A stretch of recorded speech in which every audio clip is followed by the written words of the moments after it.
It's time for The King and the Cop with the legendary former MLB great Jim Leyritz. And with 100 years of law enforcement in his blood, Tommy Sedner. It's all things sports, plus cop talk, current events, entertainment, and more. Joined by America's favorite Jersey girl, Robin DeLory. It's The King and the Cop. I had to explain to him the story. I said, he shoved me in a locker. I said, I didn't say nothing to this guy. My brother said, oh, really? Okay, I'll take care of this. Well, he sees this kid in the hallway coming downstairs to the cafeteria. My brother goes up the stairs and cracks him. I mean, cracked him. The kid's face just exploded. My brother had a gash in his hand from the kid's tooth. Again, my father and my mother used to blame me for my brother getting into trouble. Because I really did, because I wanted to be like him. So I used to start trouble with everybody's younger brother, and my brother used to have to fight their older brother. I'll never forget that time. And the kid never bothered me again. Old progressive.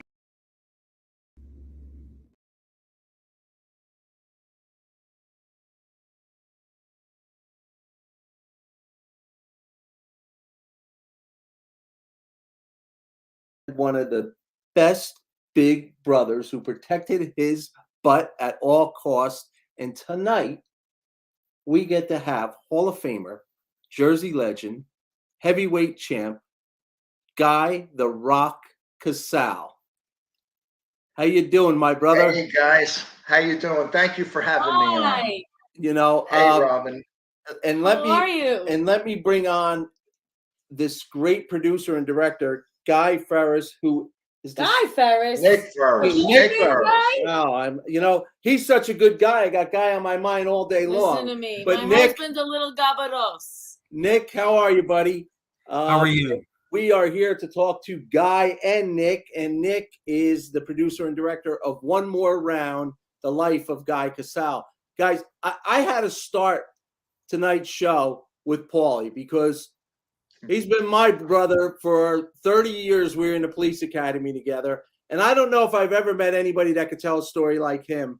But I've watched that video now for the last month and circulated it around.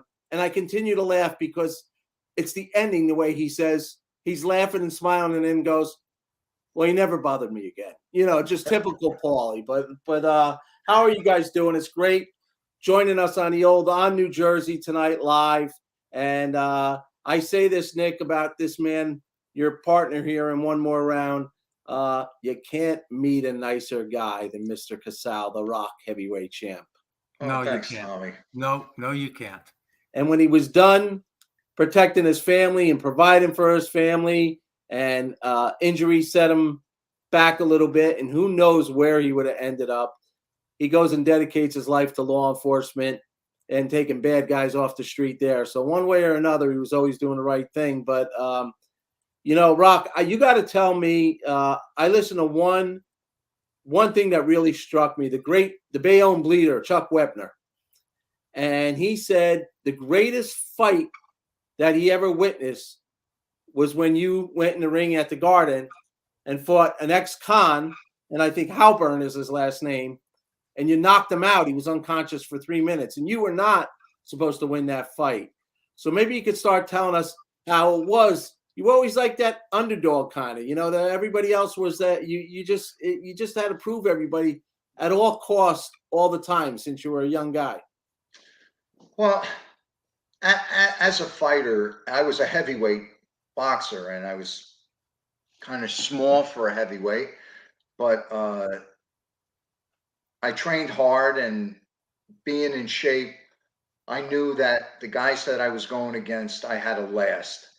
And being in shape was the thing that I knew how to do the best. And Bobby Halpern, I'll be honest with you, that guy gave me a shot. I felt that shot go right down my body, right out my toes.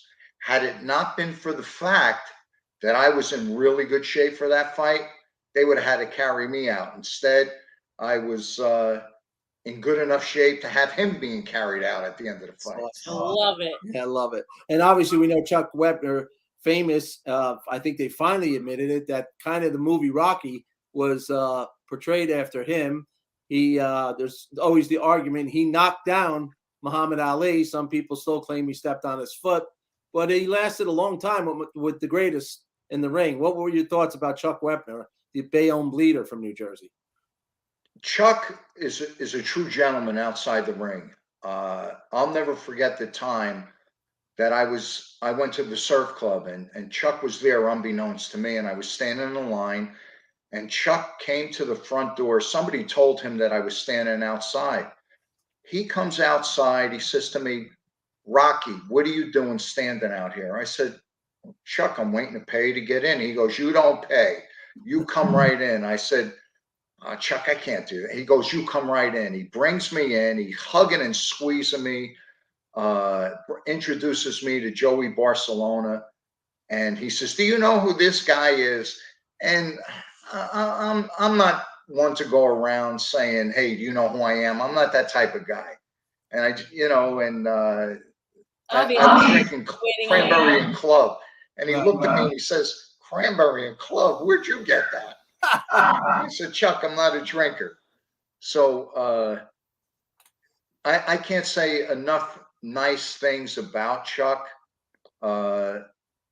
Back during the 70s, I would like to have fought him for the Jersey Championship. Unfortunately, I didn't. But he turned out to be a good friend and a true gentleman. He really is. People don't know that about him.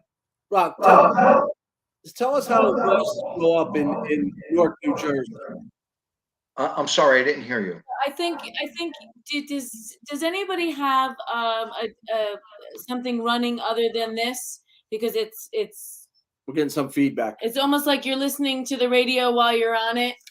No, I'm in a room with the door shut. Yeah, we're better now. Tell us what it was like to grow up in Newark, New Jersey, in the good old North Ward back in the day. Because the Italian wife here, although she grew up in Florham Park, she's more Newark than possibly us. But No, I'm not from Newark. But I know Newark. everybody came west. Right. They either were smart and went to Florida, or they came west to East Hanover and Florham Park. Yeah. But my ancestors, they came from Italy to Bayonne. And the only thing I know about boxing is two things that I want to say. One thing that I find interesting about boxing is every movie that we've ever seen that has been completely commercial and universal and everybody loving it is about, and the reason I believe it's about that is it's because about the fight and the passion that people get to watch on the screen, and the underdog and the backstories about where two people are from, and then they get in the ring and they fight for their lives. And I just think it's unbelievable. And you don't have to know anything about the game of boxing to fall in love with the story behind it. So I've always been compelled by that. And then the second thing, and that I've only known about boxing, and I'm sure that I'm going to throw out this name. To you, this name is going to mean something in the world of boxing. To me, this name literally happened because a great friend of mine, who's one of the best musicians I've ever worked with, his father was from Newark, down neck, and he was a boxer.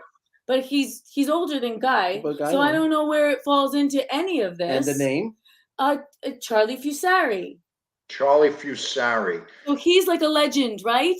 Yes, he is. Charlie Fusari fought for the middleweight championship back in the 50s. He fought Sugar Ray Robinson. Unfortunately, he lost. I got to meet Charlie back in the day when I first started having an interest in boxing, and that was only on an amateur level. And I met Charlie, and what a gentleman he is. And I can't say enough things about that man. he wanted to train me and to manage me at one point. However, I went in a different direction. I went with someone else. Small And world. Small world. Small world. Small World is right. Yes. It came through the world of music that I had known that, you know. But Nick, I'd like to know. I was curious about how this love affair, if you will, this magnetic relationship kind of happened, because I feel that you might be connected to the same love of the story that I am, which, you know, how did you two meet? And, you know, what, nice to have you on the show, by the way. And we're really excited. Thank you, Robin. Thank you. I was a young kid when I met Rock. Rock was a very successful boxer. We were both working at a club owned by a Newark resident, Michael Ramo. Mike Ramo owned Creation up in West Orange, where I'm from. And I was a bar boy. And Rock was, I guess, for the lack of a better term, he was security. He was a bouncer. But there was something about, and you know, I knew who he was just by others telling me that, you know, he was an up and coming, you know, heavyweight, and he had fought at the Garden at the Felt Forum. He had fought and headlined Madison Square Garden and knocked out Bobby Halpern. And I'm a sports junkie. So, but what I always respected about Guy was he always protected me as a young kid. And he was a gentleman. He had a resume, and everybody knew and feared him, but you wouldn't know it unless you were told, because to this day, he's a perfect gentleman. Thanks. Of course. You know, in this world of social media that we complain about so much, that causes so much division. This is one case where I saw his name come across the screen as a suggested friend, and it said Guy Casale, and I said no, and I looked at it, you know, friends, and we didn't have anyone in common that I can remember except one, Phil Scroy, and Philly was the head of security, and Jude Longo. So I invited him to be my friend. He emailed back or messaged me, "Is this Nikki from Creation?" This is some 35 years later, right, Rock? Yeah. And we instantly became friends. We've always been friends. It's a kind of bond back then that if you're a friend for life. You're not a friend for a day or a year. You're a friend for life. And you pick up exactly where you left off. Long story short, he was telling me that, you know, his story and a lot of things I didn't know about his story.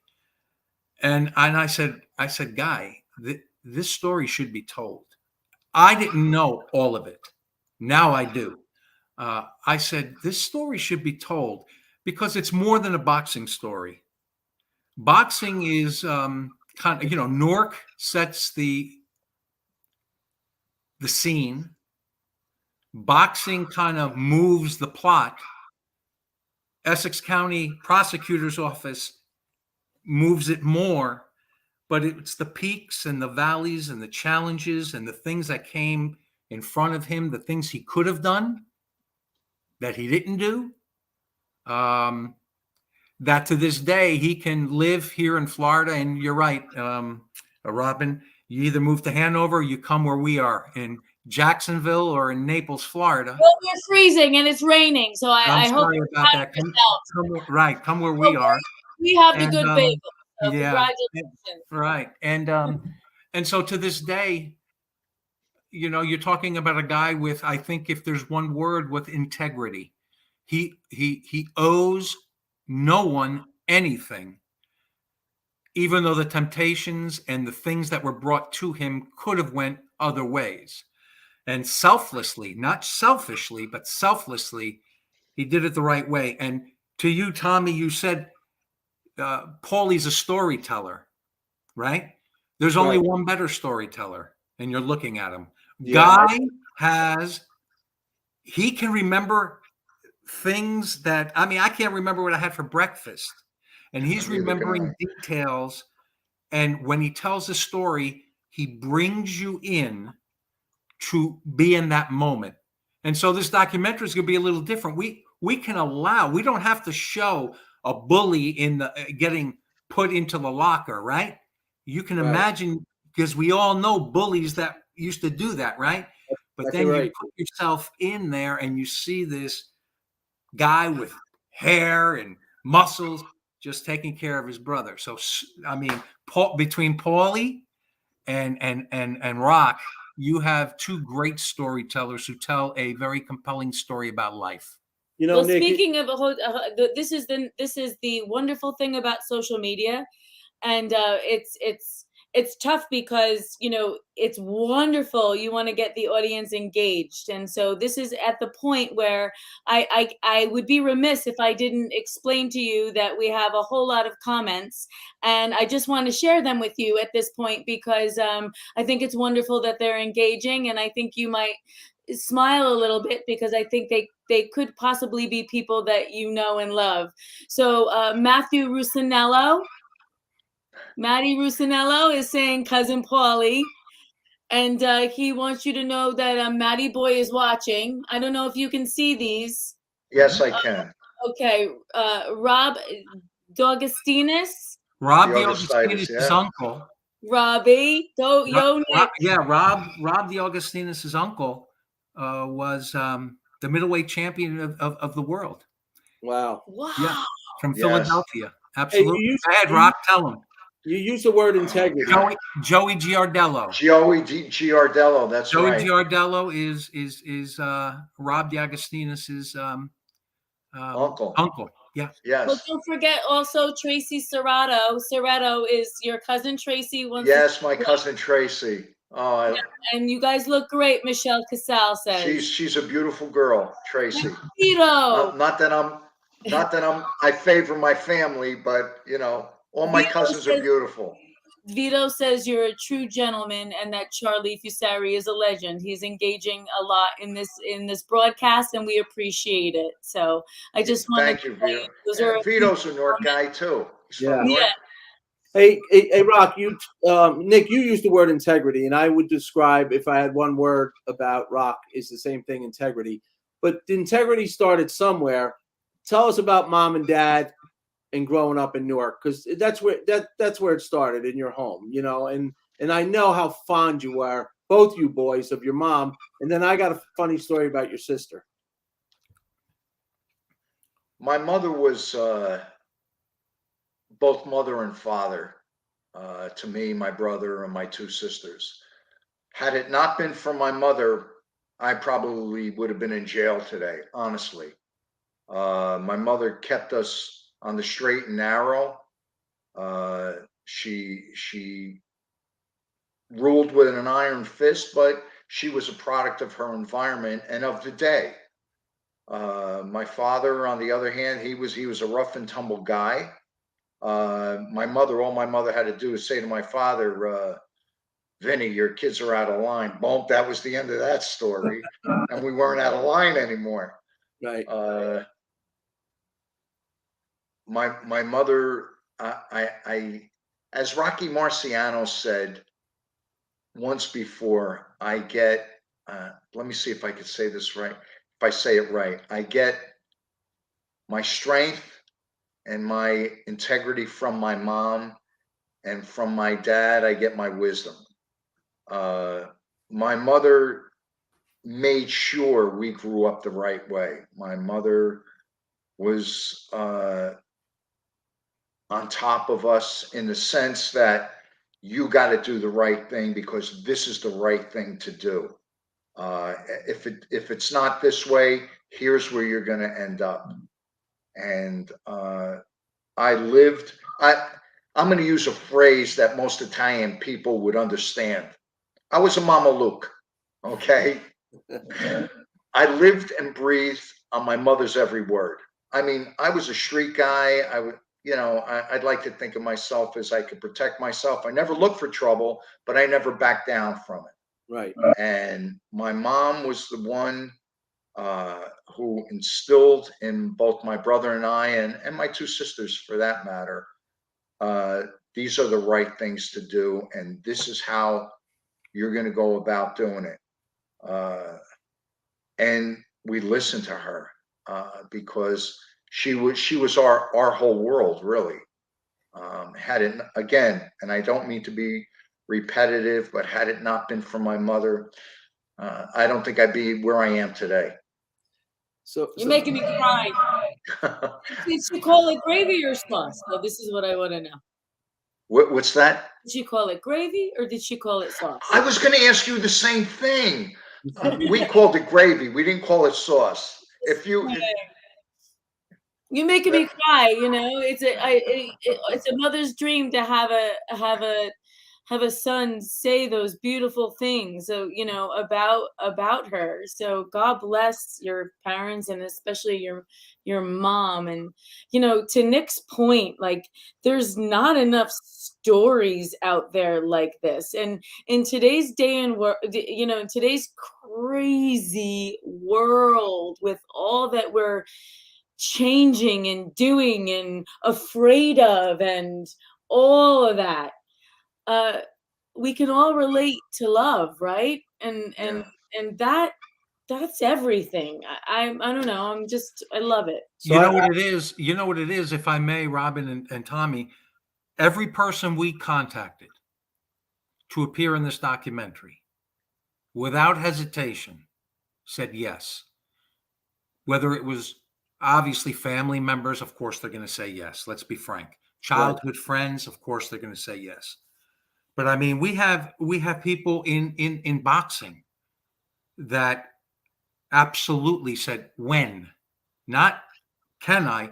And we're talking about guys from the neighborhood. Tommy Marola, there's one. Okay. Yep. Bobby Ches, two-time middleweight champion, instantly said yes from right up the street in East Orange, where he was originally from. Chuck Webner, who you mentioned before. Teddy Atlas. Teddy Atlas is a Hall of Fame trainer. I believe it was 22 champions he's trained. 22. Okay. And there he is, including, in the camp of Mike Tyson. When I tell you that he opened his house up to us, he invited us in. We interviewed him for, I don't know, a good solid hour and a half. He remembered The Rock. He remembered stories about The Rock. But more than that, he spoke about life and about what it takes to be a boxer and some other things that you're going to see in the documentary. When you have someone on that level open, and then buys us all lunch and doesn't want us to leave. That's right. Amazing. That's not because of me. It's because of the subject of this documentary. And the storytelling and the story itself. It's a 3-part documentary. Part 1 is called The Spec. Part 2 is called The Rock. And part 3, I'm not going to give away the title yet. That's great. I have to tell a personal story about the family. As I mentioned, Paulie and I were in the Newark Police Academy together. And we were like kids in a candy store because I think all of us probably had our first job and we got paid every 2 weeks. And we couldn't believe, this, Rock. You got a paycheck to be a cop and you're in the academy and you're feeling it. And then as you're getting closer to graduation day, well, we got paid every other Thursday. And Paulie would tell the class, let's go cash our checks at lunchtime. So your sister worked at the bank. Your beautiful sister, who everybody in line had a crush on. Everybody. My sister Elaine, yeah. Right. So we couldn't wait to run to that bank to cash our check. So I'm sitting next to Paul. I'm like, what's the status with your sister? He said, here's the status. You're married. And my brother's Guy. Did you forget the heavyweight champ? He'll knock you right the hell out. Like you and the rest. So he got up in front of the class and I had to tell everybody who you were. And nobody was allowed to go to the bank anymore. He took the check and cashed the check. That was his brother Paul. But classic But then I would later work with you in the prosecutor's office. And it was hard for people to believe that this man was a fighter because he had such integrity, was such a gentleman, unless he was put in a position where he had to defend somebody or himself. But you don't meet many men like this that were in that sport that had a heart like this, or you were a mama's boy. You really were a mama's boy, and that's a compliment. I'm a mama's boy. But I can't wait to see this documentary. Me neither. Where Anne-Marie Mengira Winters is saying, great show, great interview, great story. Hi, Maddie. Do you remember Anne-Marie? I'm sure. Anne-Marie Mengira. Am I saying it right? She's my cousin, Anne-Marie. Yes. I haven't seen one Irishman or Pollock on this thing yet. They're all shutting me up because everybody. It sounds like an Italian movie, one by Sergio Leone. And I'm not even gonna put out there that I put raisins in my meatballs, because then I'm gonna get a whole slew of comments. But about the documentary, I want to know when I can see it, where I can see it, and so we can share away. And I selfishly want to watch it right now. Well, if all goes well and things are going well, we didn't just do 10 interviews and just slap something together. There's an original score that's being written. We're still tweaking the voiceover. All goes well, this will be released probably in May.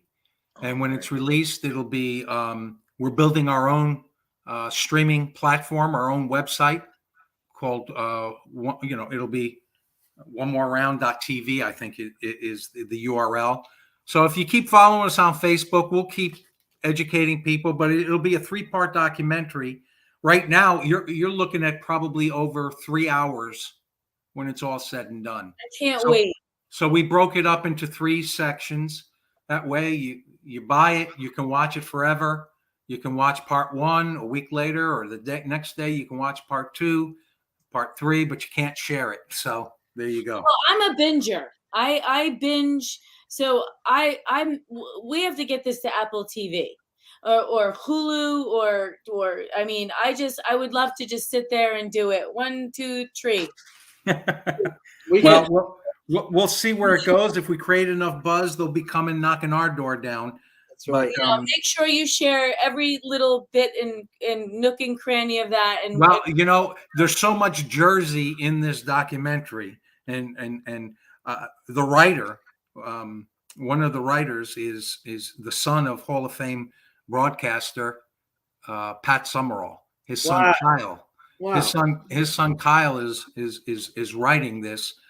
We had someone do a lot of story structure in the beginning. Kyle has kind of taken it on, working with me. Original score, a voiceover being done by someone who's doing the voice that was nominated for an Emmy for doing the voice of Jimmy the Greek on a 30 for 30 special on Jimmy the Greek. Nice. Basil. He's actually a comedian, Basil the comedian. Basil Katsikis is his name, but he's got this incredible voice. It really has a flavor of Jersey, really has a flavor of boxing. And then it really has a flavor at the end of life. Guy has an incredible family, his sister, his brother, his daughters, and his lovely wife. And that unto itself is a documentary. Why didn't you let Paulie do the voiceover? Hold your thought. We're going to go to commercial. When we come back, we're going to talk Seton Hall Law School. We're going to talk prosecutor's office, and we're going to talk more family and more. One of the greatest guys I know. I can't wait to hear about One More Round, more about One More Round when we come back. We'll be back in about a minute. Caffeina. Boost, replenish, hydrate. Caffeina with your meeting, with a workout, on the go, to keep going, with a meal, with friends, to kickstart your day. Caffeina, Amazon's best-selling caffeine-infused spring water, 7+ pH balance, electrolyte enhanced. Taste pure spring water. Feel the charge.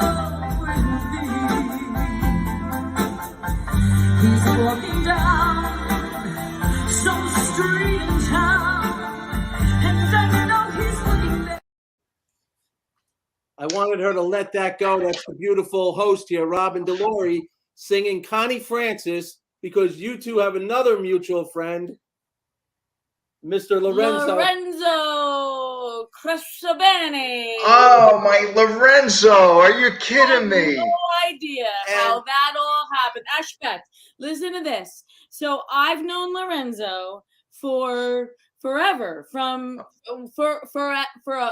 He's one of he's down by you now. He's very upset about moving, but now he's so happy, and he knew he would be, and I'm happy for him. But I miss him so much. So I go in just to record. I write a few tunes, and I say, Tommy, you got to meet my friend. I'm going to go in, and I'm going to record a few tunes. Well, we sit down, and they're in the control booth, Tommy and Lorenzo, and they're in a love fest, right? They're in a love fest. And all, like, within 5 minutes, they're talking about you.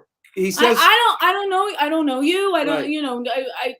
says to me, he said, Robin sings Connie Francis better than Connie Francis. Well, And this is maybe Lorenzo. now. This is Lorenzo's opinion. He goes, Robin is my favorite voice He did in the say 40, that. 50 years, right? He said, but me and my buddy Guy interviewed Connie Francis. You got to see That's this. right. So he shows me the clip. I'm like, that's Guy Casale. He goes, how do you know Guy Casale? I said, we worked together. His brother was my that was it. We weren't even listening. She's like, hello, I'm recording in here. Yeah. But wait, so the best part about that is, well, that's not the best part, but it's such a small world, because remember I told you about Charlie Fusari, Right. soul. I never met him. My very good friend Rob is his youngest son, Right. and his mother is Connie's best friend, and she's godmother to one of Rob's brothers. I don't know if it's Rob or Mark or Charlie, but there's so my connection. I never actually got to meet her, but I've been singing that song for decades, and the degree of separation is just one. So that when Lorenzo I've known Lorenzo, and then he showed us, remember? Yeah, he showed us. I watched the interview that you guys did with Connie Francis. Yeah. So that's great. Lorenzo I had Lorenzo to my house for dinner years ago. He's a great guy. Both him and Tommy Patillo, the lead singer for the Duprees, got this show together called Everything Italian. And one day Tommy gives me a call. He says, I'd like for you to be a commentator on my program. It's going to be a web program. Eventually we're going to go to online. I says, okay. So I get to meet Lorenzo. Lorenzo and I hit it off like we were friends for 100 years already. And we had so many laughs together. Oh my God.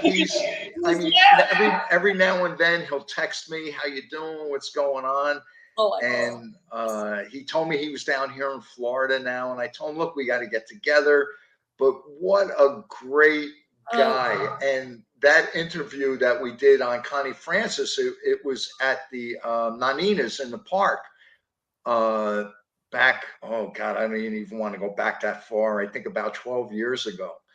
And we had such a good time, and Connie was so receptive to us. She's very and that song that you were singing, Robin, is my favorite song by Connie Francis. When I was a kid in high school, all the collegiate kids used to call me a greaser because they said I was a Nicky Norker. And every time they saw me, they would all sing "Where the Boys Are." Well, funny story. My father, God rest his soul, he thought, when like, Italian, they got a joke and they tell it to everybody, and when they know it works, they just use it all the time, So there's just certain jokes that I remember that this is kind of sick and it's not funny, but now it kind of is because whatever. But he used to say that his and my mother's wedding song, because he knew I loved Connie Francis, was "Who's Sorry Now." Like, You know, so he said it a lot because it gets that kind of laugh, right? Rock, how do you go from the streets of Newark to heavyweight champ to Hall of Famer to Summit PD to Essex County prosecutors, and then you wake up and go, "Let me go to Seton Hall Law School." What's the thought process there? You had to protect guys like me and your brother, or what? What were you thinking? It was achieving. That was the whole thing, was to achieve. And part of the reason why I got into boxing was because I was looking to achieve something. I played football in high school. I went on to play semi-pro football for a year or two, and it was something, it wasn't satisfying me. And I got into boxing, and I devoted my heart and my soul to it. As I did anything that I've ever gotten into, I devoted my heart and my soul to it. After boxing, and just to correct you, I wasn't the heavyweight champ in New Jersey. I fought for the heavyweight championship. Unfortunately, I got an injury in that. You're I'm sorry. You're Newark's heavyweight champ, and you're our heavyweight champ. So, Well, thank you, Tommy. I appreciate that. The Belmont misses you a lot. Do you miss the Belmont? Yeah, I do. I do miss the Belmont. he misses Oh my God. Chicken Savoy, that's the best. The best around. Yeah, go ahead. But what Seton Hall, go ahead. What were you gonna say? So after boxing, I was making the decision, where am I going to go now? Because I don't have boxing anymore, and there were reasons why I wasn't in boxing, and I'm not going to get into them because I don't want to give away the plot to our story. However, I went back to college because I already had 2 years of college behind me when I got into boxing.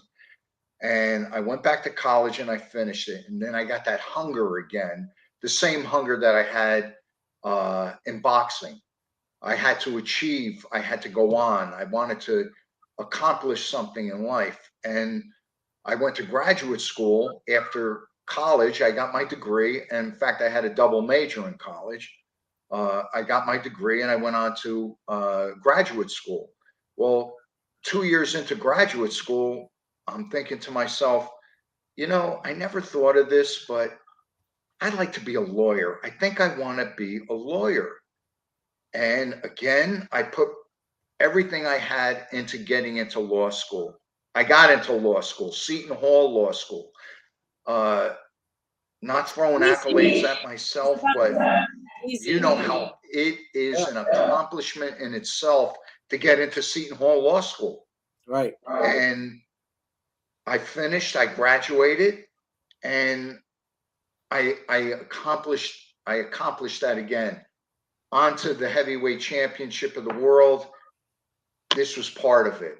Getting to be an attorney. I never practiced law, but it was an accomplishment that I set out to get, and I got it. And anything that I've ever done in my life that I set out to do, I got it. That's great. And and I think that comes from, I was blessed enough to have some athletic ability, and you never lose that edge. No matter what you take that passion to win or succeed, you put it into anything you do in life. Even both of us, whether it's singing or this show, you're all in. It's never a half-ass moment for you in life, and I think that's a great thing to do. Tell me about your kids and how you probably instilled that into your own children. And of course, you have Nick mentions an unbelievable supportive wife, that wives give up their life sometimes for their husbands' careers, or try to help their husbands' careers or their kids' careers before they do their own thing. Tell us a little bit about that. I have two beautiful daughters, Nicole and Marissa, who I did everything I could while they were growing up. We moved into Basking Ridge. I lived there. I got a house. I I gave my daughters the father that I never had. I gave my daughters things growing up I didn't get, I gave to them. That was in and of itself a feat for me to do because I didn't have that. I had a very strong mom, and which rubbed off on me and rubbed off on my children. Uh, my mom, I know that her children were her whole life.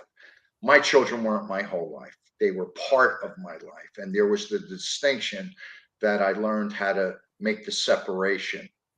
My wife now was my high school sweetheart. Okay. We both got married to different people. We broke up after high school. We went on to different relationships and different things in life. And we got back together again 36 years later. And she's a Newark girl. She's from Newark. And it's just so funny how life is circular.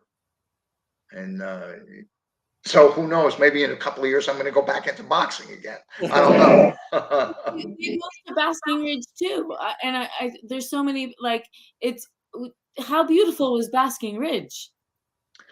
It was a different world altogether than from what I grew up in, where I lived. You raised your girls in Basking Ridge. Yes, my daughters grew up in Basking Ridge. They went to the Basking Ridge school system. So Ridge High School.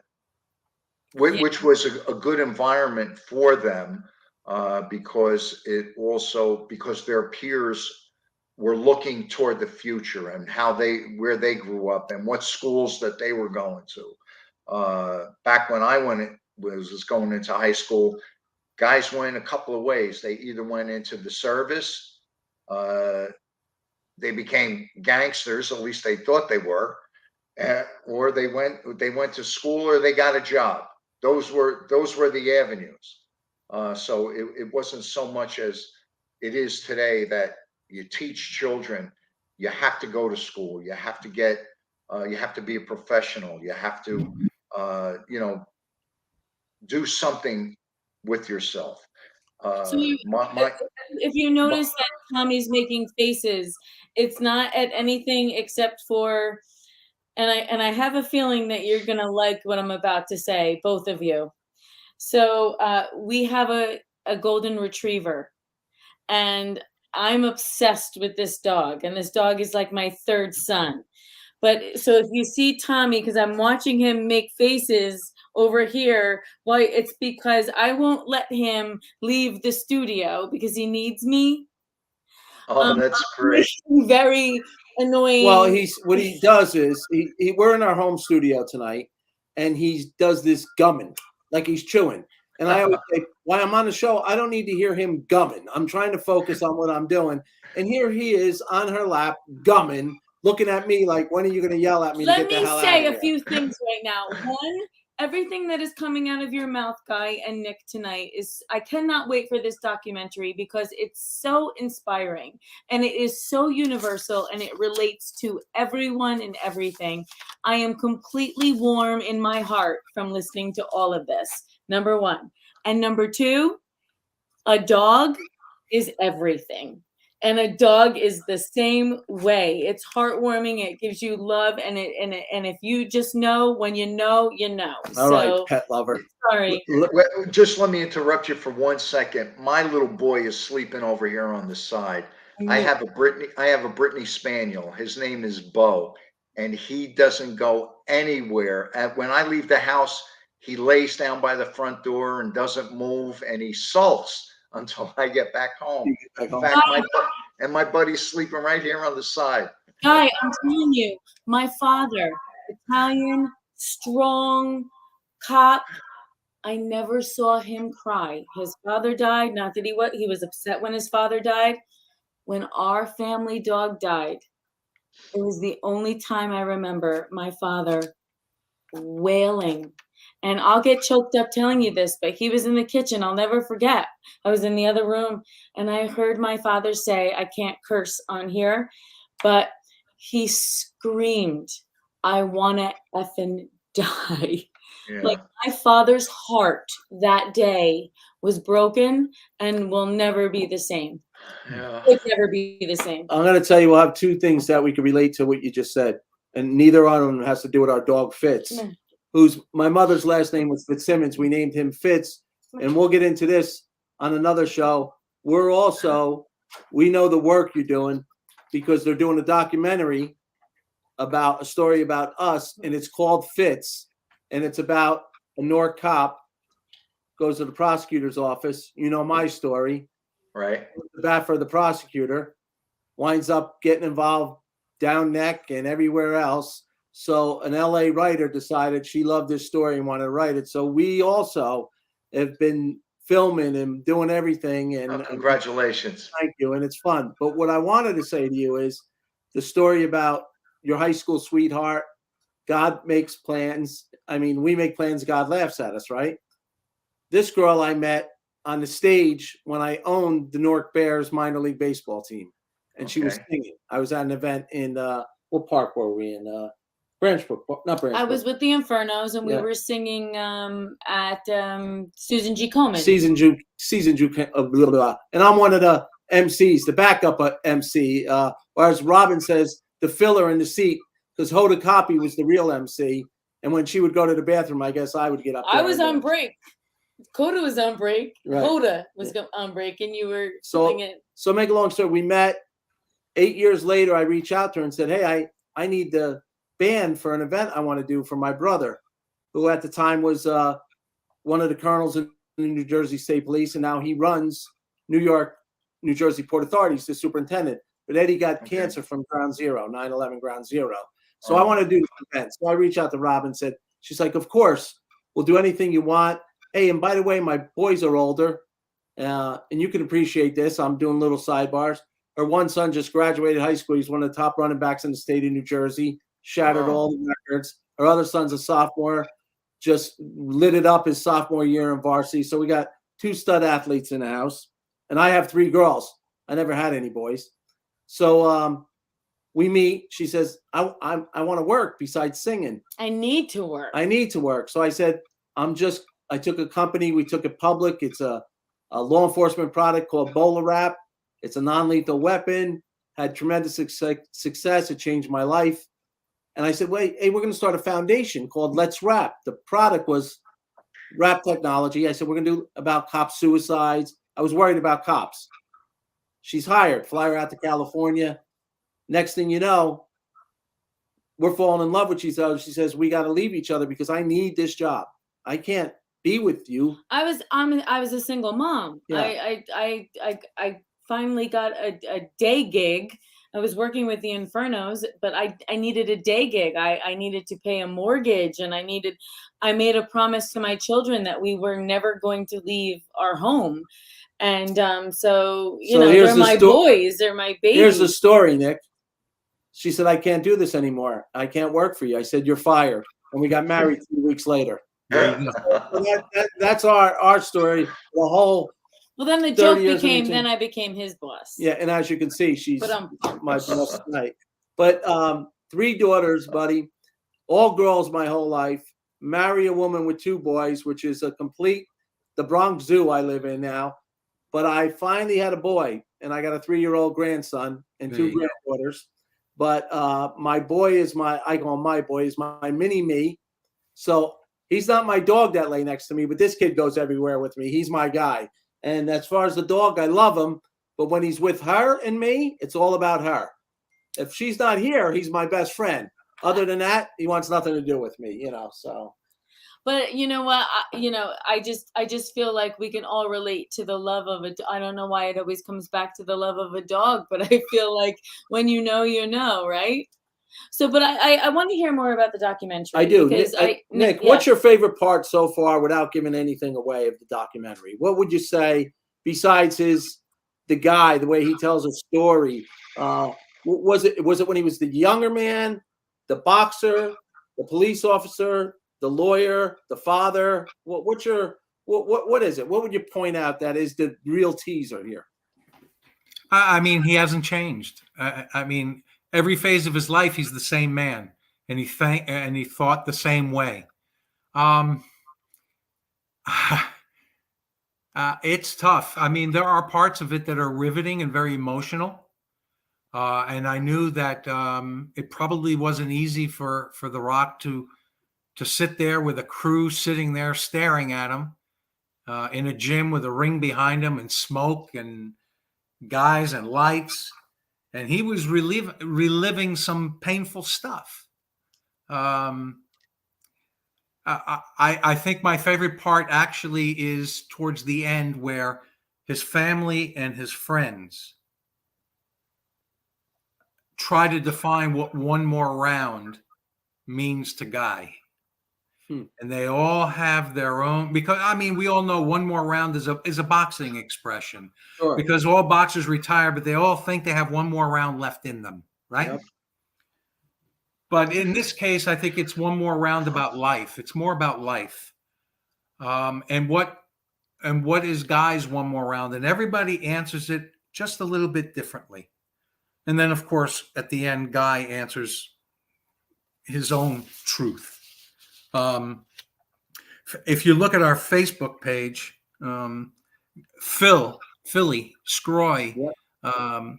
He sums up your one more round in such an eloquent way, and that's one of my favorite bites. I saw Teddy Atlas just kind of blows me away through the whole thing. Paulie does.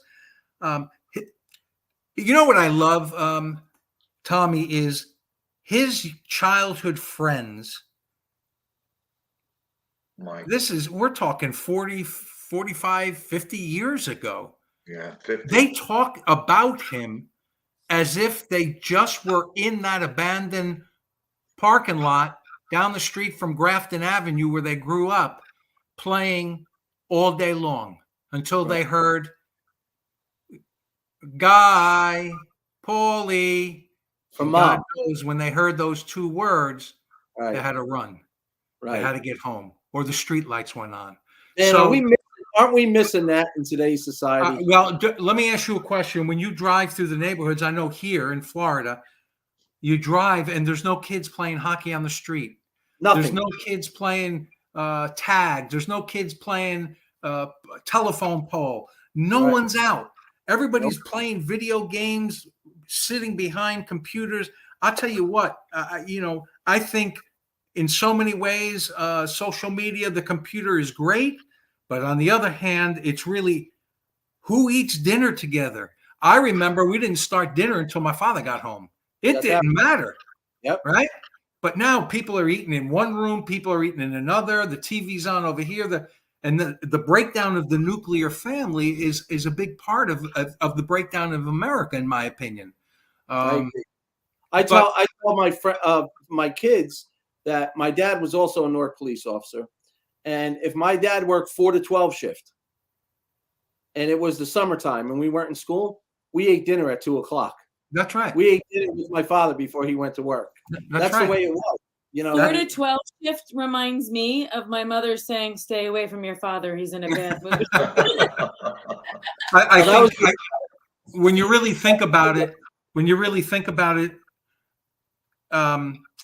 I think I'm just a little younger than Rock. I think we're probably about the same age. Obviously, Rodman, you're very much younger than all of us. But that is, I miss it, and I think we were very blessed and fortunate to grow up in a place and in a time where you could pick up a phone and speak to a high school classmate, and it was like yesterday, right? Mm-hmm. Where today, people just go off on their own, and there's no neighborhoods, there's no traditions, there's no any of that. I think it was like I remember being in Los Angeles when Raging Bull was out, and I'm the only one in the theater laughing because of the neighborhood and the way they spoke and this and that, right?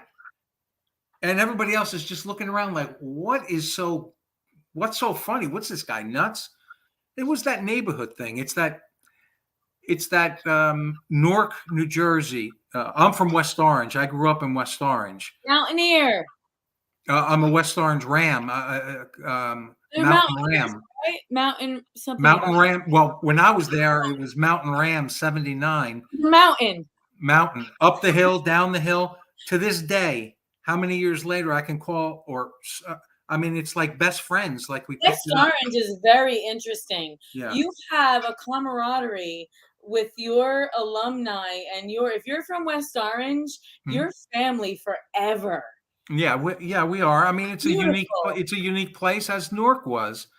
But back one more round. What Guy has gone through in his life, personally, professionally, in sports, I think I'm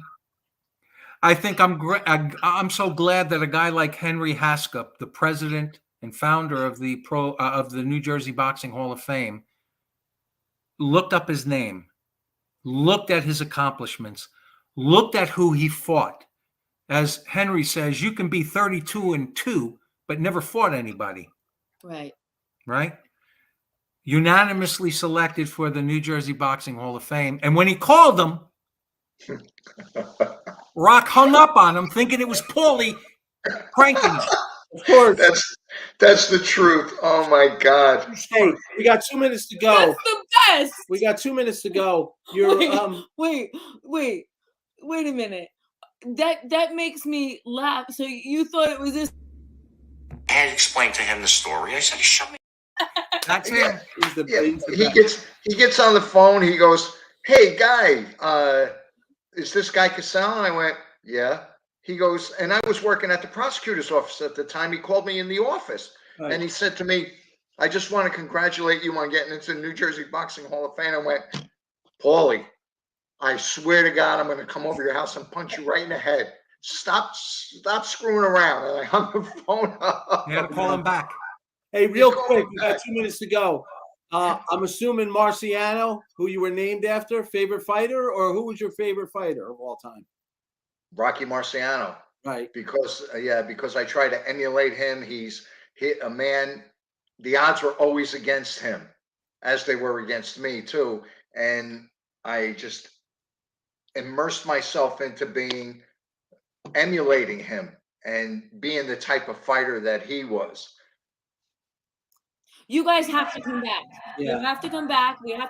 We could do a whole show about growing up and the way things used to, like, Nick, everything that you were saying, I just wanted to break down into pieces and talk about, you know what I mean? It was just beautiful. And I can't get enough of you, Guy, and your story. And I can't. Thank you. Documentary, and we'll get all of those links up. onemoreround.tv. I'll email. I want to just confirm that. Okay, as soon as it comes out, we'll let you know. Maybe when the website comes out, as we get closer to the launch. Your third partner, I was a big fan. Please thank Jim. I mean, big Yankee fan. I remember '96 that big home run he hit. It would have been nice. I understand he's busy. No, but he could be on that show. We'll do it again before you guys launch this. We would love to have you on the morning show of On New Jersey. I know they would love to have you on. Yeah, that'd be great, brother. It was great seeing you, man. Thank you, Tommy. Thank you so much. Robin, you as well. When you go back home and go to the old school, it don't matter how many years went by, and I haven't seen you in a while, but I love you, man. Thank you for everything you've done for the city of Newark and the great state of New Jersey. Nick, honor meeting you, and promise we'll see you guys sometime in January. Can't wait to see this launched. Thank you. Thank you, Tommy. By the way, Thank you, Robin. enjoy and embrace your beautiful weather, because you might think you miss it up here, but we're dying in a slow death with this. Sorry about that. Well, come on down. Okay. Good night, guys. Good night. Good night. Good night. Thank you so much.